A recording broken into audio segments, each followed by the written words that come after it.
Saya sudah singgung tadi malam bahwa ketika baru satu surah yang turun, baru 5 ayat, Al-Alaq 1-5, itu disampaikan, ya, Rasulullah menyampaikan kepada istrinya yakin dan langsung menyatakan sami'na wa ta'ala, langsung menjadi jamaah dan langsung dalam barisan kepemimpinan, langsung menjadi umat yang terkomando. Begitu juga ketika Rasulullah menyampaikan kepada Abu Bakar, begitu juga ketika Rasulullah menyampaikan kepada Ali dan seterusnya. Jadi semua orang yang begitu meyakini wahyu itu langsung menjadi jamaah, langsung umat yang terkomando. Nah, itulah yang secara ekstrim dibahasakan oleh Umar. La Islam illa bil jamaah,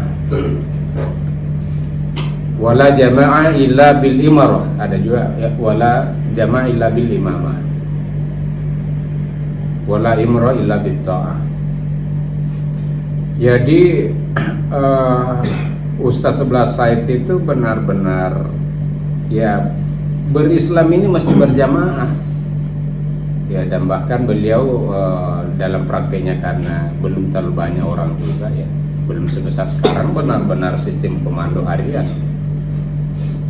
Kalau pimpinan sekarang itu hanya menerapkan di gunung tembak ya, model seperti itu sejak beliau jadi pemimpin umum.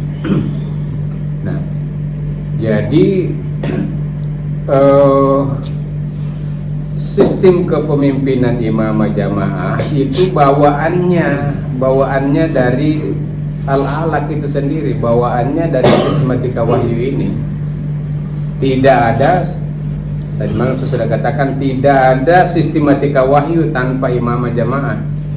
Karena tadi malam saya katakan bahwa sistematika wahyu itu 2 dimensi, yaitu dimensi konsepsi dan dimensi peragaan.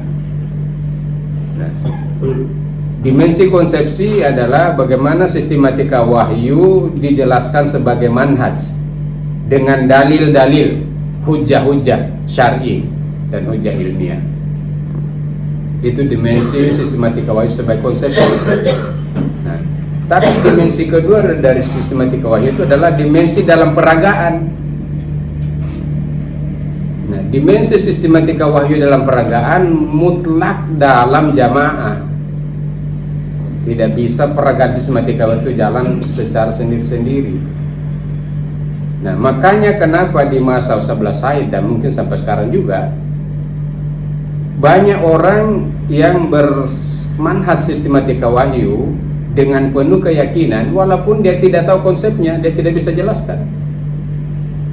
Seperti Pak Sarno tadi malam, tidak ada masalah, karena dimensi konsepsinya dia tidak kuasai, tapi dimensi peragaan dia rasakan. Nah, jadi masa belas Said itu, kalau orang ditanya bagaimana situ sistematika wahyu, ya kalau mau dijelaskan sih susah, tapi ya kalau dalam rasa-rasanya itu yang kita sangat merasakan gitu ya. Itu di masa belas Said banyak orang begitu. Nah, jadi tidak ada yang salah dengan Pak Sarno ya, ketika mengatakan bahwa saya ini tidak bisa menjelaskan, itu kan tidak masalah, karena dimensi sistematika wahyu itu 2. Nah, dimensi sistematika wahyu dalam peragaan atau praksis ya bahasa ilmiahnya, itu mutlak dalam imamah jamaah. Tidak ada sistematika wahyu dalam praktek tanpa imamah jamaah.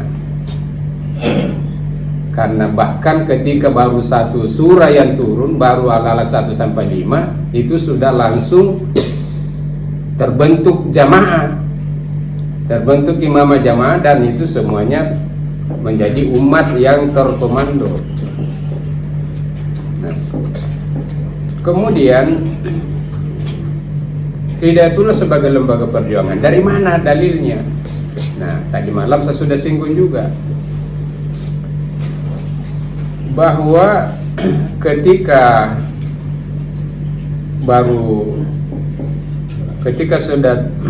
turun surah Al-Alaq yang kandungannya Al-Alaq itu Nanti saya mundur kajian al-alaqnya, kita jelaskan dulu bagaimana lembaga Hidayatul sebagai lembaga perjuangan. Ketika turun surah al-alaq, Rasulullah yang tadinya itu diberi gelar Al-Amin ya, sebagai manusia terbaik di Makkah. Tapi begitu beliau menyampaikan bahwa saya menerima wahyu, itu malah orang berbalik mengatakan kepada beliau gila ya. Ke Ka'bah dibilang gila, ke pasar bilang orang gila, kelewat di jalan bilang awas orang gila. Nah, Muhammad yang juga adalah manusia, selain dia nabi dan rasul, tapi dia kan beliau juga adalah ana basyarun mislukum. Dia punya perasaan juga. Kira-kira kalau bahasa kita tuh, wah, goncang juga tuh Muhammad dibilangnya gila itu. Jangan-jangan saya gila betul, karena banyak betul orang bilang gila. Sehingga turunlah wahyu kedua untuk menguatkan keyakinan Rasulullah sebagai orang, sebagai nabi dan rasul yang menerima wahyu.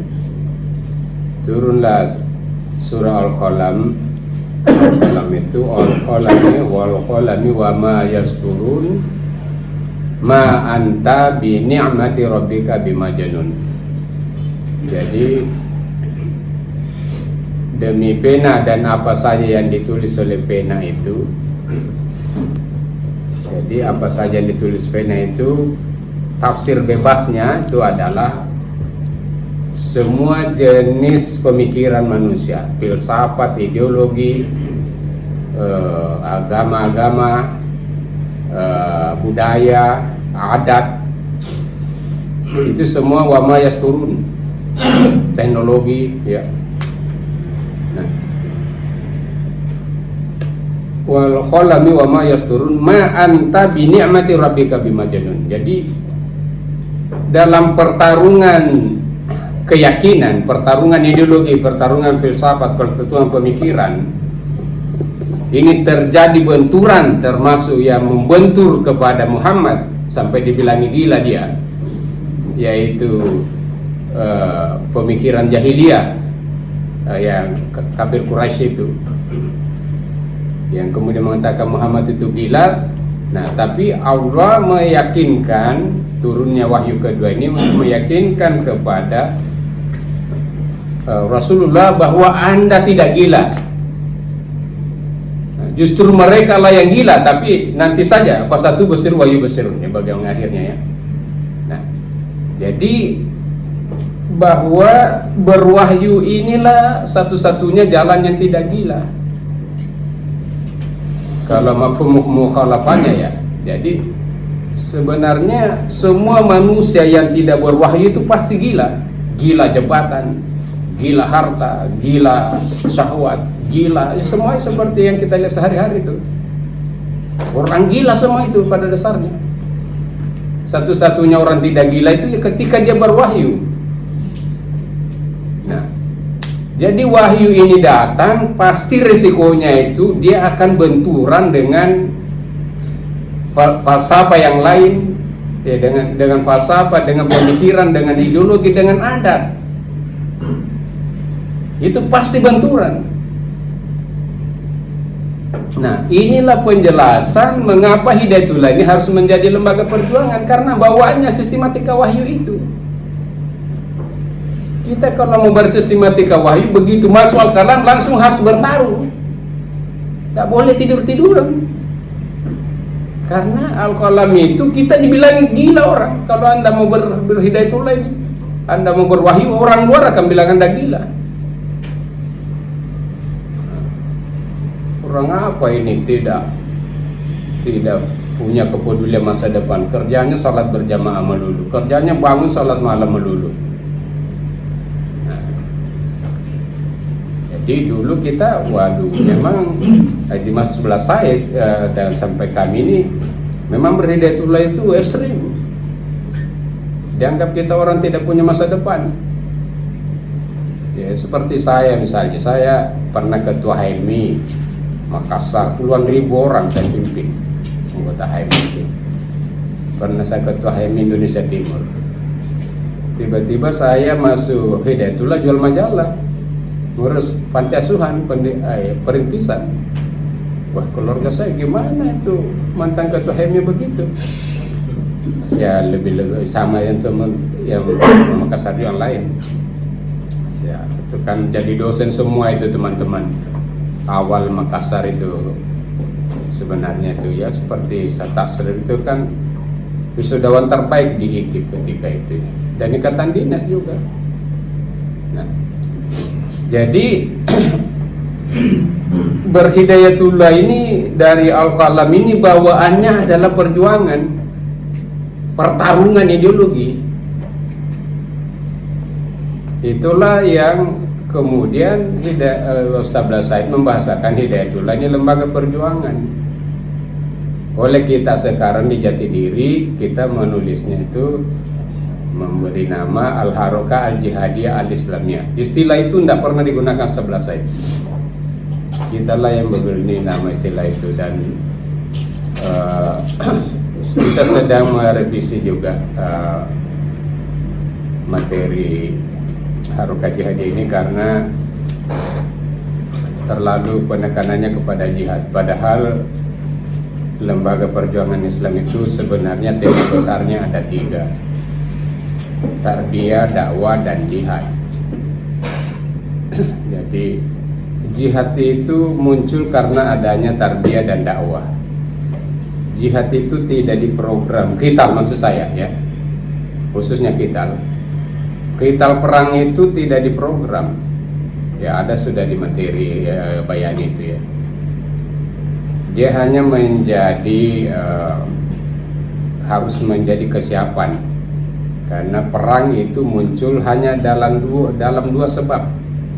Ketika kita diserang, ya Rasulullah perang Badar, perang Uhud dan lain sebagainya itu kan karena diserang ya. Nah, sebab kedua munculnya perang itu ketika dakwah dihalangi. Itu terjadi pada masa Abu Bakar, terutama masa Umar. Perang di masa Umar itu seluruhnya itu karena ekspansi dakwah dihalangi, muncul perang. Nah, jadi munculnya perang dalam arti jihad qital itu hanya dalam 2 hal itu. Nah, karena itu yang penting kita dudukkan dalam konteks Hidayatullah sebagai lembaga perjuangan itu intinya 3, yaitu gerakan tarbiyah, gerakan dakwah, dan tarbiyah dan dakwah mutlak dengan jihad, kesungguhan. Yang paling tertinggi ujungnya adalah qital ya, perang. Nah, materi di sekarang yang antum kalau halaqah marhala bayani wusto itu ini terlalu menekankan kepada kita dulu tidak terlalu teliti juga ya, belakangan kita sudah semuanya sekarang sedang dibikin gitu. Nah, jadi ini yang saya katakan, inilah warisan utama Ustaz Said.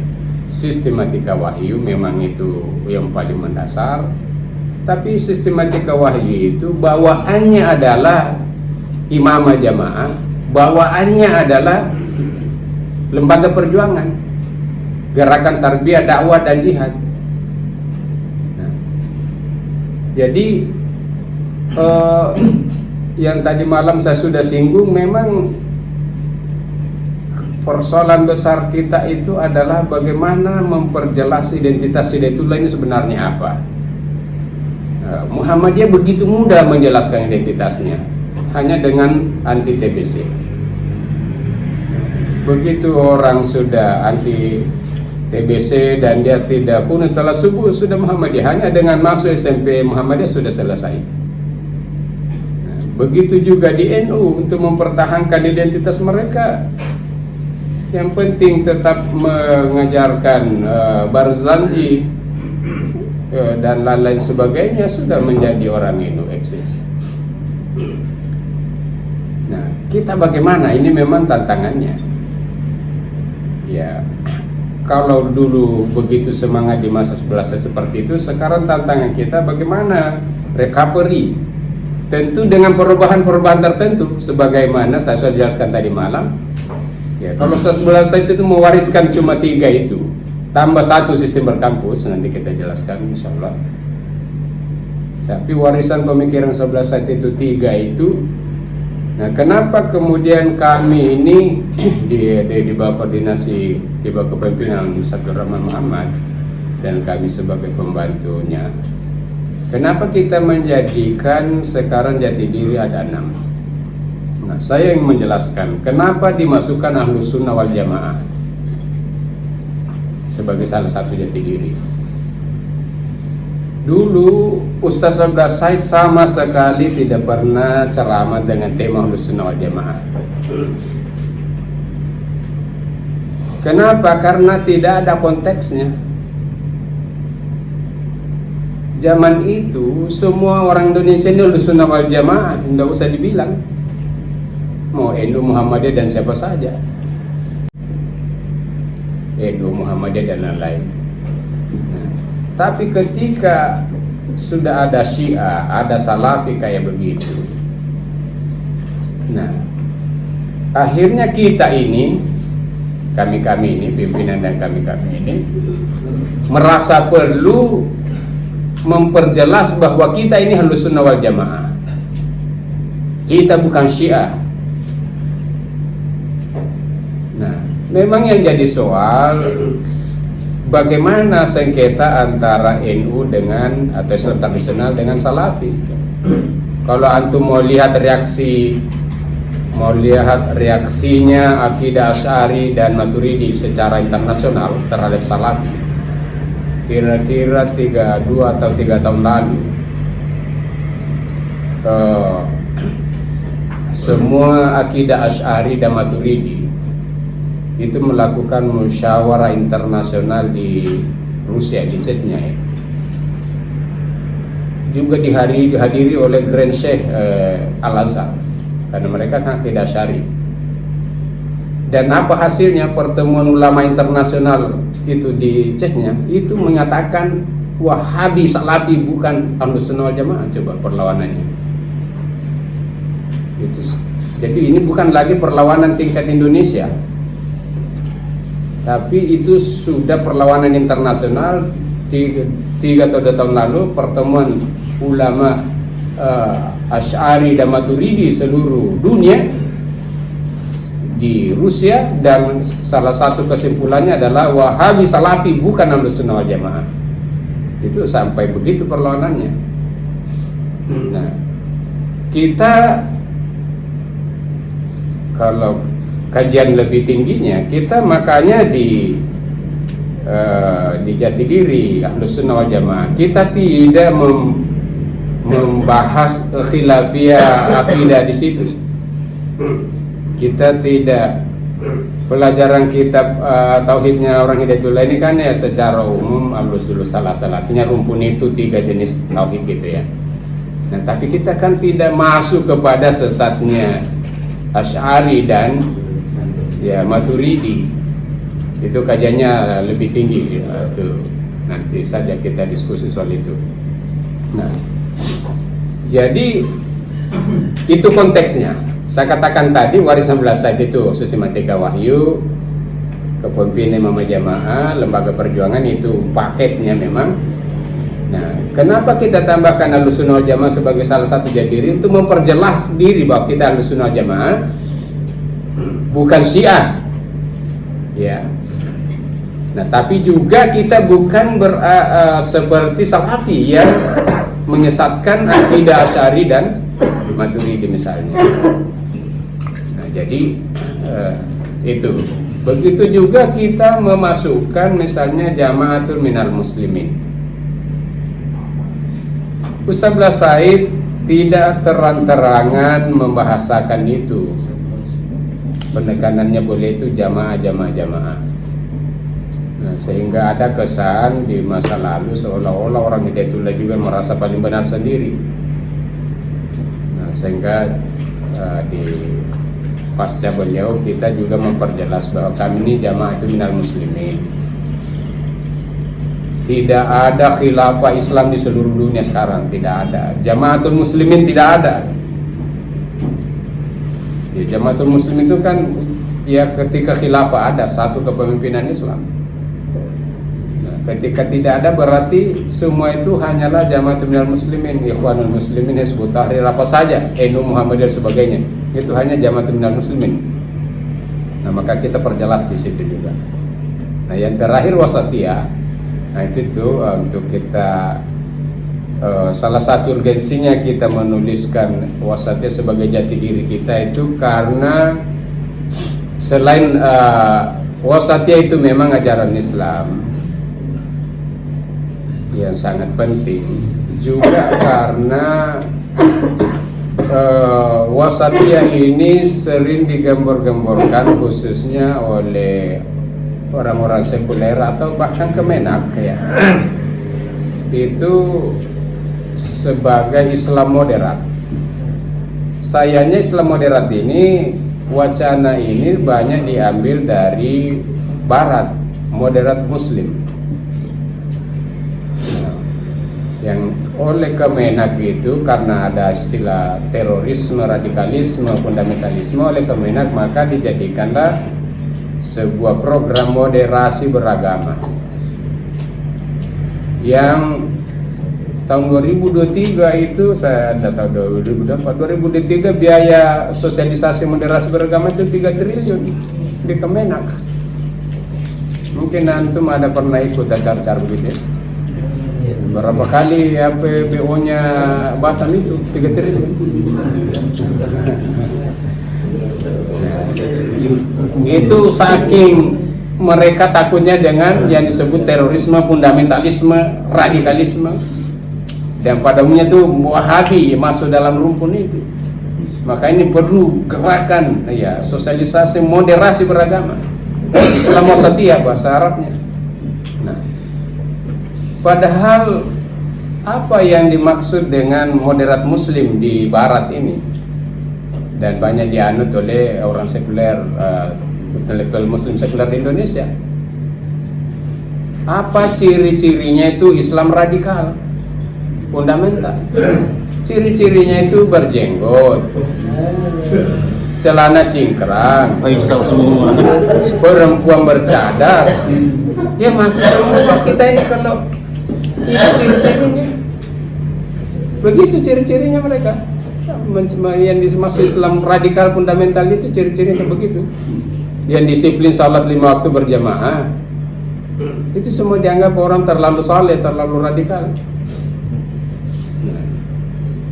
Jadi karena begitu maka kita merasa perlu merumuskan sendiri apa ini Islam wasatiyah itu. Nah, jadi Bapak-bapak, teman-teman sekalian, kira-kira itu penjelasan jati diri. 3 asli warisan belah Said, tapi di sebelah saya tidak menulis soal itu ya. Kita ini yang tulis dari pikiran-pikiran besar beliau. Kemudian 3 yang murni tambahan kita karena dinamika. Nah, makanya yang tadi malam saya katakan, saya itu hanya ingin mengambil satu peran di Hidayatullah ini. Saya hanya mau bercerita bagaimana Hidayatullah di masa belah Said dan bagaimana di masa Ustaz Abraham Muhammad ini yang saya pula ada di ring satunya beliau, untuk menyampaikan kepada antum dan ke depan antum mau apakan Hidayatullah itu terserah. Sebagaimana Ustaz Abdurrahman Muhammad dan kami setelah ditinggal Said, kamilah yang betul-betul memikirkan Hidayatullah ini harus bagaimana sampai hari ini. Nah, jadi kemudian saya ingin kembali sedikit ke yang terlewat ya. Kita langsung masuk ke Al-Qalam tadi untuk menjelaskan Hidayatullah sebagai lembaga perjuangan. Jadi tadi itu intinya saya ingin katakan kepada antum, mengapa saya mengatakan ada 3 warisan pemikiran sebelah Said: sistematika wahyu, imamah jamaah, dan Hidayatullah sebagai lembaga perjuangan. Penjelasannya seperti tadi, walaupun agak singkat. Dan mengapa jati diri ini kita tambahkan 3. Nah, saya sedikit kembali ke kajian tentang sistematika wahyu yang sudah ada di Bayani, sebenarnya sudah ada di Halaqah Marhala Bayani Ula dan Bayani Wusta.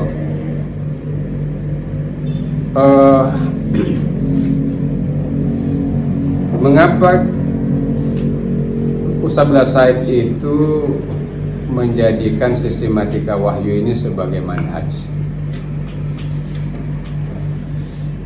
Saya sudah menyinggung tadi malam bahwa sebenarnya ketika Hidayatullah berdiri tahun 73 itu tidak langsung manhajnya itu sistematika wahyu.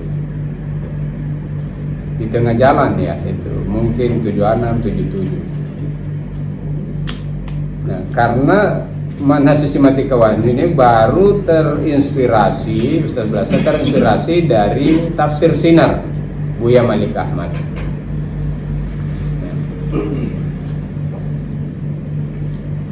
Nah, bagaimana pemikiran Ustaz Blasa soal sistematika wahyu ini? Sebenarnya bukan begitu tertulis kalau tafsir Sinar itu cuma tafsir yang menulis tafsir berdasarkan urut-urutan wahyu aja, bukan tidak seperti pikiran sebelah saat itu. Sebelah saat itu terinspirasi dan berpikir bahwa ini kan cara turunnya wahyu ini kan caranya Allah ya. Jadi misalnya mengapa wahyu ini turun bertahap? Dan itu kan menjadi pertanyaan orang kafir kan. Ya, salah satu yang diledek orang kafir kepada Rasulullah itu, kenapa itu Al-Quran diturunkan sedikit-sedikit? Nah, kemudian kan Allah menjawab, kadzalika linutsabbita bihi fuadak. Turunnya wahyu sedikit-sedikit itu supaya sedikit demi sedikit wahyu itu merasuk ke dalam jiwamu. Karena tidak ada makhluk Allah yang bisa menerima turunnya wahyu itu sekaligus. Lau anzalna hadzal qur'ana ala jabalin la ra'aitahu khashi'an mutasaddian min khasyatillah. Seandainya Al-Qur'an itu diturunkan di gunung, maka gunung itu akan meledak karena takutnya kepada Allah. Makanya itu semua alam semesta ini menolak wahyu itu, wahyu Al-Qur'an. Inna aradna al-amanata 'alas samawati wal ard fa abaina yahmilnaha wa ashfaqna wa hamalaha al-insan innahu kana zaluman jahula. Nah, jadi turunnya wahyu secara bertahap itu adalah sebuah metodologi. Nah, apalagi memang ya ayatnya seperti tadi. Tambahan lagi ayat yang paling populer dalam kajian sistematika wahyu juga, wabil haqqi anzalnahu wabil haqqi nazal. Al-Quran itu benar substansinya, isinya, dan benar metode turunnya. Nah, jadi sangat jelas. Jadi bahwa turunnya wahyu yang secara bertahap ini yang dimulai dari Al-Alaq ini mengandung metodologi, bukan sekedar matan, bukan sekedar isinya, tapi dia adalah kebenaran metodologi.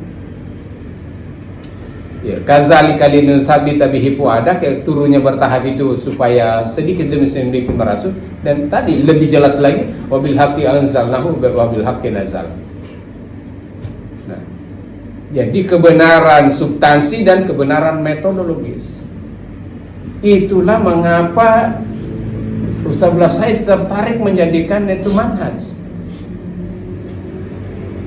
Nah, dan memang setelah beliau pelajari, ya bayangkan misalnya seperti tadi ya, Al-Alaq turun.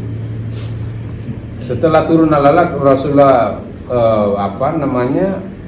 menyampaikan itu berubah dari orang yang diberi gelar alamin tiba-tiba dibilang gila.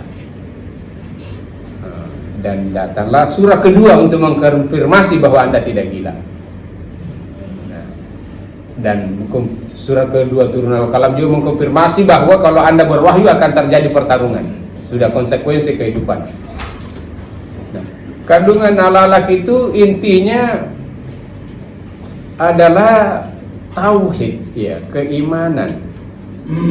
Jadi mungkin ada di antara antum yang mengenal Ustaz Suharsono, ya, Majelis Muzakarah itu senior saya di HMI. Beliau itu adalah filosofnya HMI. Semua konsep-konsep di HMI zaman beliau itu dia bikin semua.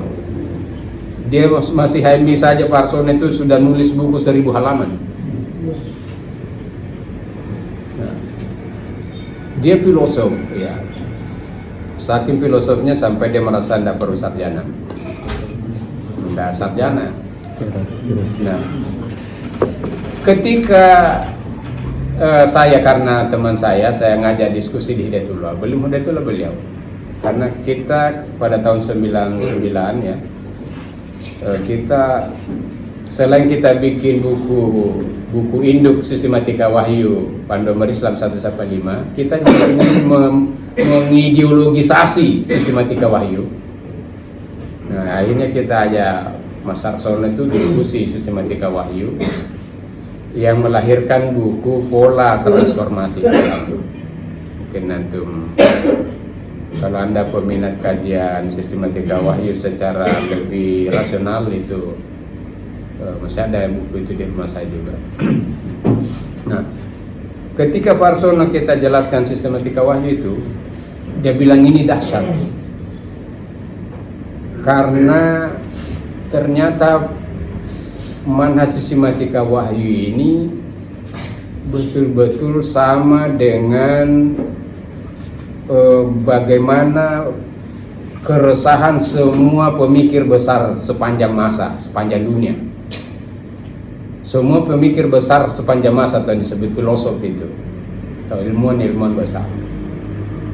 Semua pertanyaan yang bergelayut, pertanyaan yang paling bergelayut di pikiran mereka itu adalah apa sebenarnya kehidupan ini? Apa sebenarnya alam semesta ini? Siapa yang bikin ini semua ini? Bumi, langit, bintang. Dan manusia ini sendiri sebenarnya apa? Who am I? Dan kemudian keyakinan lama bahwa langit ini diciptakan oleh Tuhan. Siapa Tuhan itu? Nah, maka kata Pak Arsono, ini dahsyatnya ala-alak ini. Surat yang pertama turun, sayanya memang filosof besar itu tidak membaca Al-Quran. Ya, dengan ala-alak itu sebenarnya terjawab semua pertanyaan besar para filosof itu. Ketika turun ala-alak, Allah memperkenalkan Iqra bismi rabbik. Baca semua alam semesta, baca dirimu, baca apa saja, dan dengan nama Allah. Dan Allah langsung memperkenalkan diri, Rabb, ya, bismi rabbikal ladzi khalaq, yang menciptakan semua ini. Jadi terjawab langit dan bumi semuanya apa. Nah, begitu juga Allah lebih memperjelas lagi. Iqra bismi rabbikal ladzi khalaq, khalaqal insana min 'alaq. Diperjelas lagi manusia itu ciptaan, dari mana dia dibikin.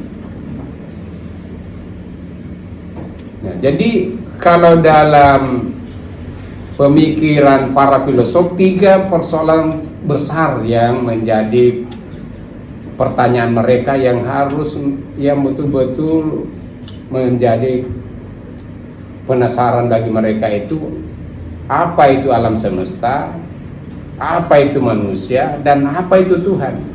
Dan inilah yang betul-betul dijawab pada surah Al-Alaq, baru 5 surah, baru 5 ayat. Nah, jadi Al-Alaq itu intinya adalah lahirnya kesadaran untuk bertauhid, kesadaran untuk beriman. Jadi Al-Alaq itu adalah pencerahan akal dan pencerahan spiritual. Islam itu bukan doktrin, bukan dogma, ya. Jadi kalau misalnya kalau Anda bergaul dengan orang Kristen, pendeta, silakan tanya. bagaimana itu Anda meyakini bisa 3 Tuhan? Apa tidak berkelahi misalnya? Nah, pasti bahwa itu tidak bisa dipikirkan, itu sudah, itu tidak boleh dipikirkan, harus diyakini saja. Nah, pasti begitu teologi Kristen, karena dogma keyakinan Kristen itu adalah dogma.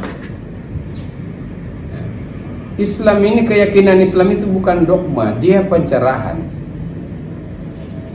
Jadi Islam ini menghargai akal untuk menemukan kebenaran, tapi akal tidak bisa ketemu Tuhan, ada batasnya. Yang bisa berinteraksi dengan Tuhan itu adalah spiritual. Yang bisa merasakan adanya Tuhan itu spiritual. Akal buntu, tapi logikanya bisa sampai ke sana, tapi pada akhirnya akal tidak bisa ketemu Tuhan. Yang bisa ketemu Tuhan itu spiritual. Nah, nanti di sini, maka di sinilah peran Al-Muzammil. Nah, jadi kalau ala-ala kini melahirkan iman, melahirkan syahadat, melahirkan tauhid, yang begitu dideklar akhirnya Muhammad dibilang gila, nah, maka turunlah Al-Qalam. Al-Qalam itu kandungan utamanya 2, yaitu yang pertama adalah pertarungan ideologi, pertarungan pemikiran, pertarungan peradaban. Yang kedua adalah penegasan bahwa Islam ini datang membawa kesempurnaan akhlak. Wa innaka la'ala khuluqin azim. Jadi kandungan utama lalak 2 itu. Nah, yang saya katakan tadi, memang bermanhaj sistematika wahyu ini intinya perjuangan. Karena ya Al-Qalam baru ayat kedua sudah perjelas. Anda mau berislam harus bertarung dengan peradaban sekuler, dengan orang kafir, dengan teknologi yang dikendalikan orang sekuler. Nah, jadi sekali lagi menyambung diskusi tadi malam, ketika kita mengambil contoh begitu mudahnya orang berMuhammadiyah, ya, hanya yang penting sudah anti TBC, ya. Menjadi NU juga mudah sekali. Yang penting dia pertahankan TBC-nya. Salafi itu lebih jauh pemurnian yang lebih jauh daripada Muhammadiyah, mudah juga. Jadi yang penting dan lebih mudah, apalagi lebih mudah Salafi, gampang sekali orang masuk surga. Karena yang penting ikut kajian sudah Anda masuk surga. Ya. Dan mohon maaf tidak persis begitu mungkin, ya. Nah, karena ini misalnya Gubernur Sulawesi Selatan, ya. Gubernur Sulawesi Selatan itu Salafi. Datang DPW Hidayatullah mengundang beliau menghadiri Rakernas, Rakerwil.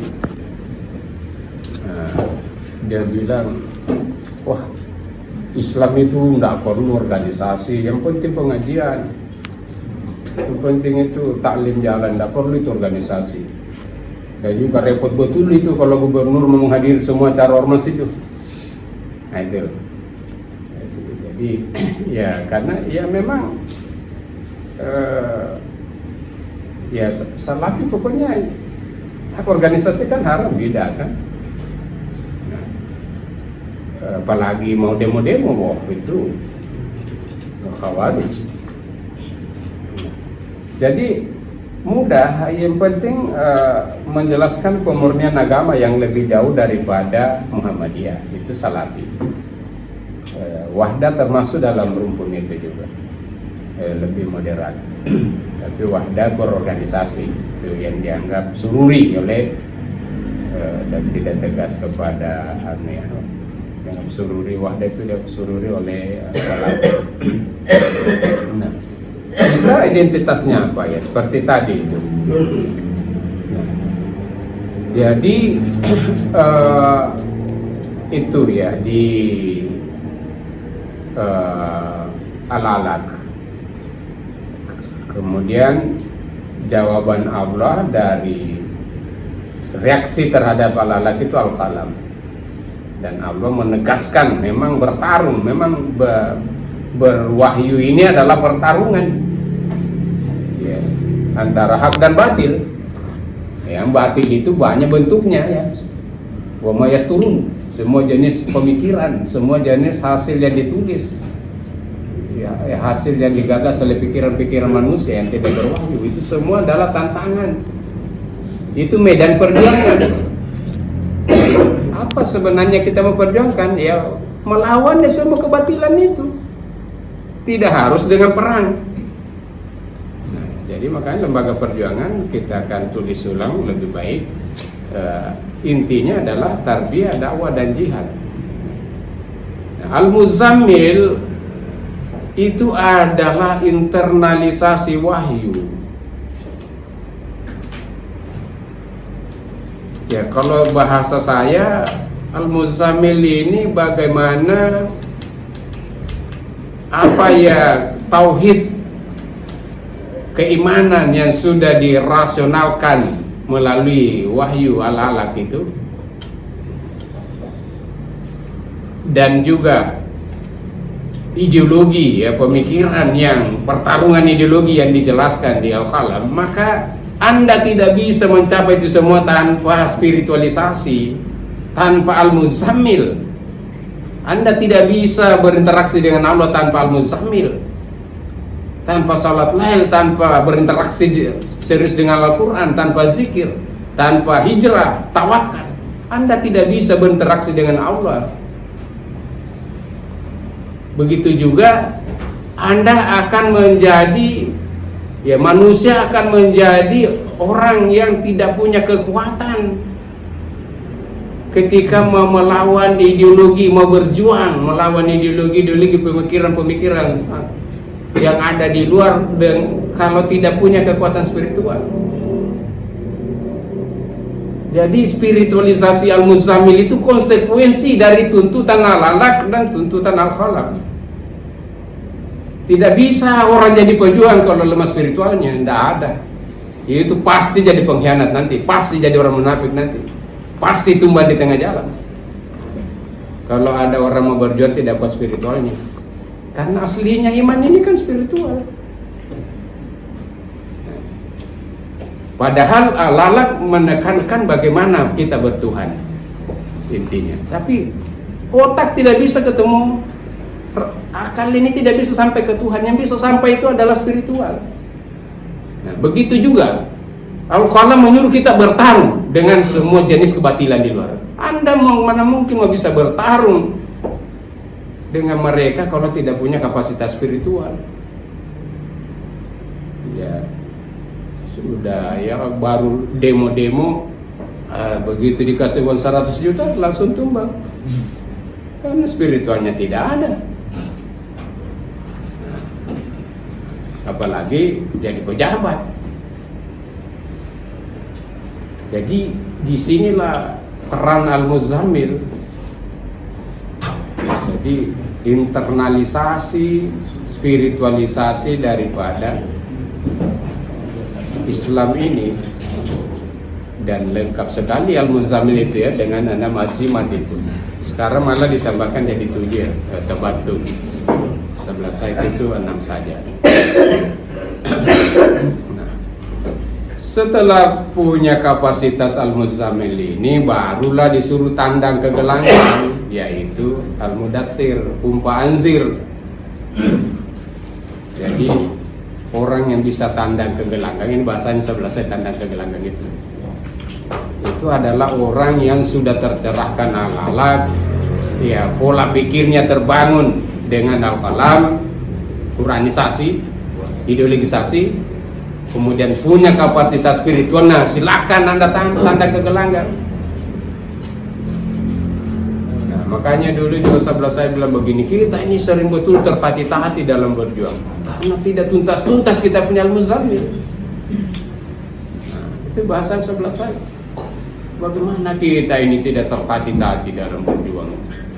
Al-Muzammil kita masih bolong-bolong, salat lainnya, baca Qur'annya, zikirnya. Itu bahasanya 11 kayak gitu. Kalau ini berjalan semua dengan baik, maka masuklah ke Al-Fatihah, kemenangan. Al-Fatihah itu kan kemenangan. Nah, dalam bahasa sebelah Said masuklah ke warisan keempat sebelah Said, yaitu sistem berkampus. Sistem berkampus itu adalah miniatur peradaban. Jadi biasa agak canda beliau pernah mengatakan, kalau di akhirat nanti Allah bertanya, mana negara Islam yang kamu bikin, mana syariat Islam yang kamu tegakkan? Kita bilang, saya hanya bisanya satu kampus saja. Karena sistem berkampus ini adalah miniatur peradaban Islam, memperagakan semaksimal mungkin syariat Islam di dalam. Maka sudah disebut tadi Pak Rahmat, ya dalam definisi kampus sebelah Said bukanlah kumpulan sekolah-sekolah, gedung-gedung sekolah. Ya. Jadi kampus yang sebelah Said itu adalah adanya peragaan Islam, ada masyarakat di sana yang memperagakan Islam, bagaimana bertetangga, bagaimana berinteraksi, bagaimana beribadah dan sebagainya, bagaimana jual beli. Nah, dengan berkampus itu, maka ketika kita merasakan Islam di dalam, kata sebelah Said, wajarlah kita mengatakan alhamdulillahirabbil alamin. Itu di Al-Fatihah itu. Ada prestasi, ada karya, ada kondisi yang kita rasakan sebagai kenikmatan Allah, maka kita mengatakan alhamdulillahirabbil alamin. Nah, makanya kata sebelah Said, kalau ada kader Hidayatullah yang tidak ada prestasinya, bagaimana dia mempertanggungjawabkan kalimat alhamdulillahirabbil alamin di Al-Fatihah itu? Kalau Anda tidak merasakan nikmatnya Islam, nikmatnya perjuangan, tidak ada lingkungan yang bisa kita merasakan Islam yang enak, tidak ada organisasi yang kita merasakan Islam yang enak, Anda dalam rangka apa bilang alhamdulillah di Al-Fatihah? Ya, ini bahasa ekstrimnya. Ya, ini dalam kajian sistematika wahyu ya. Kan dari Al-Alaq, Al-Qalam, Al-Muzammil, Al-Mudassir, Al-Fatihah. Al-Fatihah itu alhamdulillahirabbil alamin. Ketika semua rangkaian-rangkaian itu kita merasakan kenikmatan, nikmatnya bersyahadat, beriman, nikmatnya berjuang di Al-Qalam, nikmatnya akhlak, nikmatnya Al-Muzammil, nikmatnya perjuangan di Al-Mudassir. Kemudian kita merasakan semua itu, maka kita mengatakan alhamdulillahirabbil alamin di Al-Fatihah. Walaupun Al-Fatihah juga disimbolkan sebelah Said itu adalah kampus. Ketika ada kampus yang Islami, filosofi kampus sebelah Said, kampus itu Islamiyah, Alamiah, Ilmiah. Nah, itu tiga motonya itu kampus itu. Tapi yang dimaksud kampus bukanlah sekolah-sekolah. Kampus itu ada masyarakatnya dalam definisi beliau. Nah, jadi saya kira Bapak sekalian itu yang bisa saya sampaikan, mungkin juga waktu kita terbatas. Saya pikir itu. Assalamualaikum warahmatullahi wabarakatuh. Waalaikumsalam.